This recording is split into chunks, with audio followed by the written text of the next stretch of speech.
In this lecture, we will discuss about the role of hormones in drive.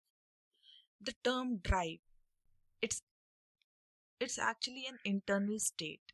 It motivates an organism to engage in certain behaviors for fulfilling of physiological or psychological needs.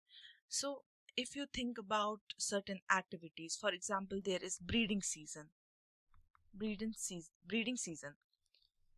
This animal will feel a sexual drive, the sexual drive to reproduce in order to carry on with the generations. So this drive, it's actually an internal state. So you have to understand this is a key word here. Internal state, it comes from inside, it comes from the physiological or the psychological need. So both the factors are involved: your body, your anatomy, physiology, the requirement of the body, as well as the needs of the brain, that is psychological needs. And in order to fulfill them, there is a certain state in body, the internal state in body, that is called as a drive. So it's essential for survival and reproduction. And drive, it's of two types. Firstly, it can be primary drive or the secondary drive.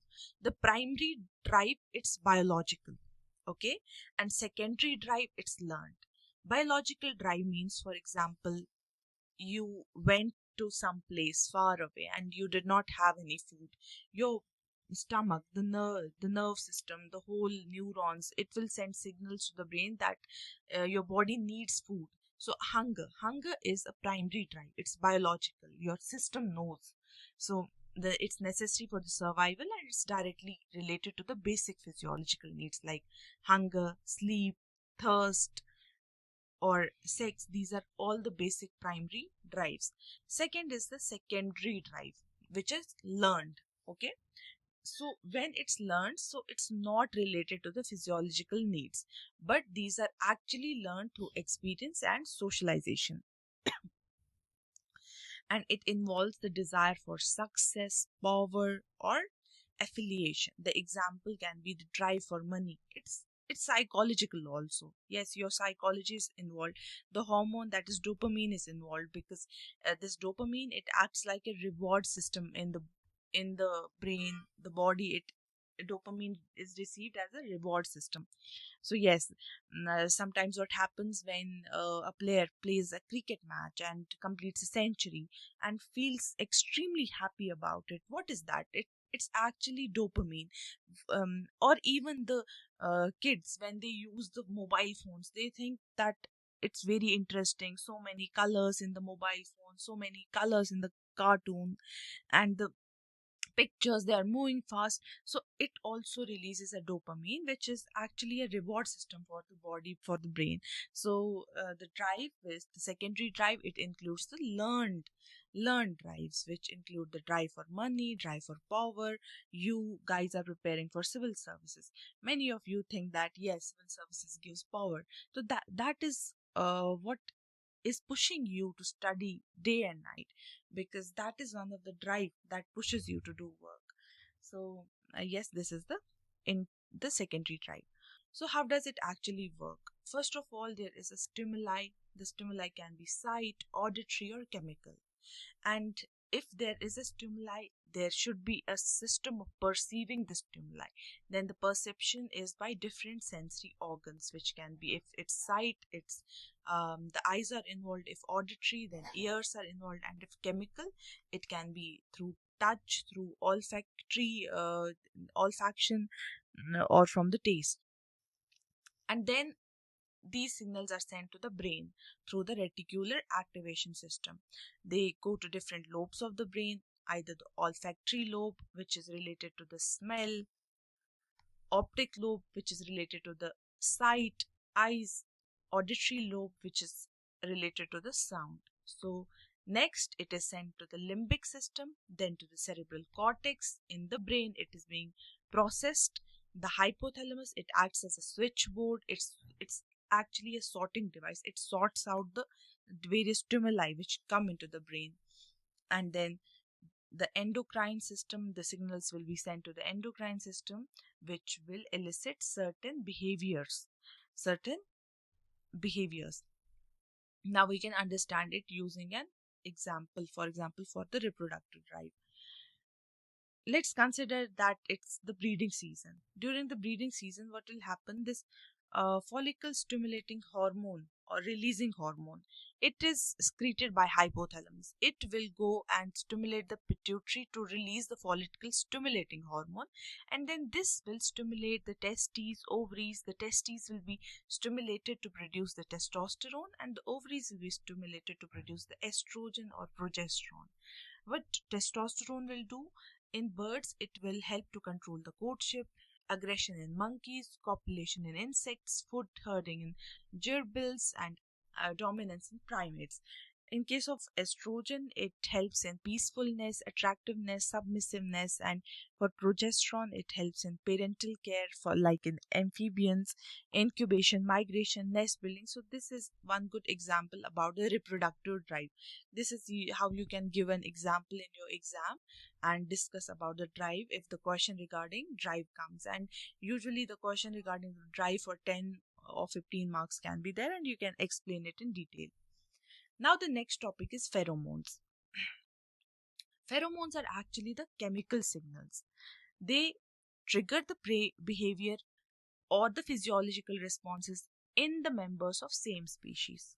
Okay, they will trigger it in the same species. Now what happens? Pheromones, for example, let's consider a simple example of ant. You have seen that if one member of the ant colony, it discovers some block of sweet sugar cube somewhere, it will go back and then release the pheromones, release the hormones, or sorry, release the all the chemical signals which are included in the pheromones. Then these pheromones, these are followed by rest of the colony, and they will all pile up around that sugar cube, and then they will slowly start it, take it back into the colony. So the characteristics of pheromones is that it's species specific, it's unique to the species, it's highly volatile, it's easily dispersed. Volatile means that it immediately diffuses into the air and it's spread across. It's effective in the social animals like bees and ants, and it's instinct driven response. So your instinct, the instinct of the animal is involved in it. It is produced from the fatty acid precursor, and it's influenced by the proximity, the concentration. It's concentration dependent, means the concentration, as much as the concentration, stronger will be the response of the members of the colony. Now this pheromone, it is of different types. First one is the alarm pheromone, which acts as a warning signal. You must have heard in the jungles there is huge warning when any of the intruder comes in the jungle. The monkeys, they start calling very loudly. So that is the concept of alarm. Now when we consider the pheromones, it is alarming the other members through chemical signals. In case of the monkeys, they use the sound signals. But here we are considering the chemical signals. So it's alerting the group members to danger, triggering the defensive or escape behaviors, but using the chemical signals. Like honeybees, they release the alarm pheromone whenever one of the bee is attacked or somewhere it stings someone, so it releases the pheromone. Ants also do it for coordination. Fishes do it for warning. Deers do it. It signals the herd about the danger. So if there is attack on honeybee hive, then this honeybee, there will be release of the pheromone through the Nassau gland, and it is present in the abdomen of the honeybee. It will alarm the other bees in the colony, and it will show the aggression. Whole colony will go around that one person or animal. Next is the sex pheromone. Sex pheromone, it includes something where there is mate attraction and reproduction. It's finding and attracting a mate. It's used in reproduction primarily, the behavior of reproduction.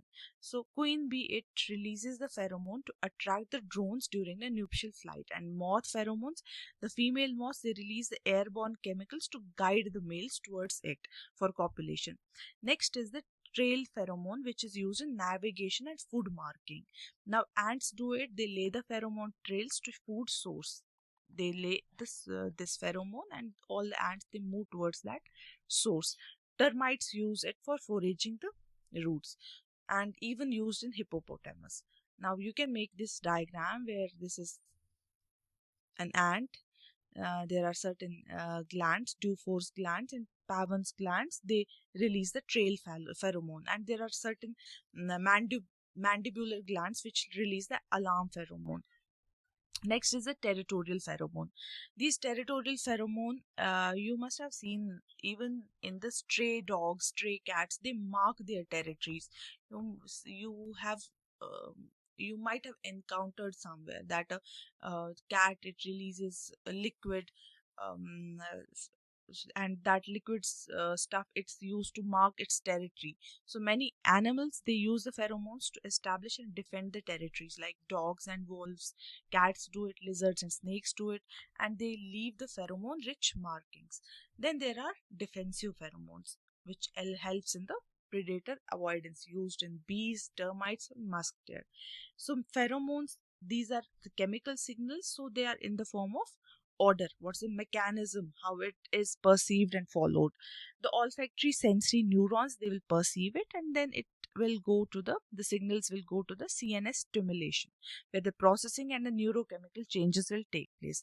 The neurochemical activation and response pathways are activated, and then there is the primer effect, which are long term changes, and these are physiological changes. And then there is releaser effect, which is an immediate behavioral change, and then modulation by the accessory stimuli.